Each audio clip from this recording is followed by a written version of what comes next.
Okay, so the thing about discovering music is that it doesn't matter how you got there, just that you get there. That's how I feel about it. And there are certainly people that would shame people for you didn't know this artist, you're not hip, you're not cool, whatever. But I think that like the goal should be to spread the love of music. You know what I mean? Like let's help people discover great artists, and when they find them, let's celebrate it. Let's not make them feel bad. Now, the reason I say that is because this next artist is someone who has been around forever and is legend status. And the way I came to them is not typical, I would say. Or maybe it is. Who knows? Anyway, the artist I'm talking about is Nina Simone. And this album, Feeling Good, her greatest hits, I got at Target, which is probably why we're on red vinyl, because Target does a lot of their exclusive editions, and they're like sort of Target red vinyl. Now, I'm trying to remember. I think this is opaque. Yeah, opaque red vinyl, double-sided. Double-sided. It's a single LP. Of course it's double-sided. It's not like etched or anything on the other side. But here's the deal.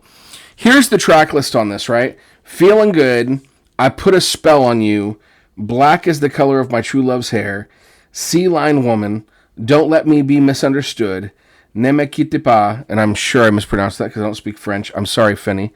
Work Song, Love Me or Leave Me, Don't Explain, Mississippi Goddamn, Strange Fruit, I Loves You Porgy, and Mood Indigo. That's the track list of this album.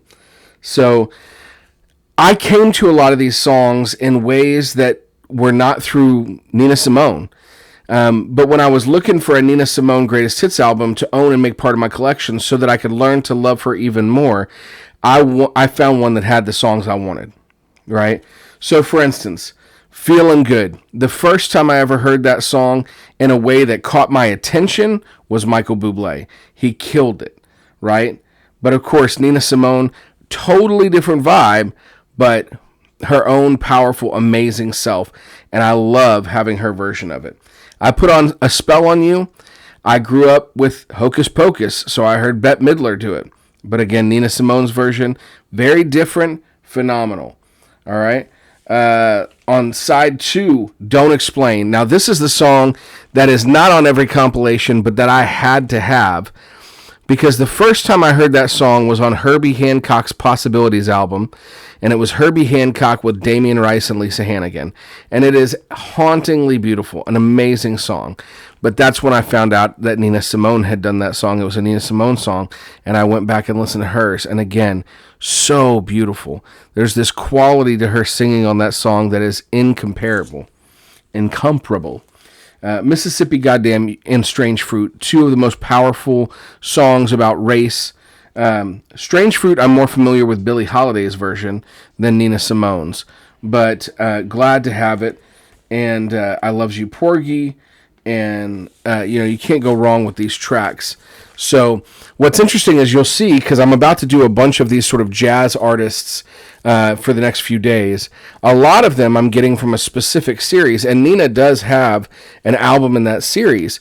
But for me, this was the one I wanted because it had Don't Explain and some of these other songs on it that weren't on the other compilations. So I don't know if I'll ever go back and get individual tracks by a lot of these jazz artists. I do really enjoy jazz, but I like having a lot of artists in jazz so I can get all those different flavors, and I'm typically pretty happy with their greatest hits or a sort of compilation kind of album for them.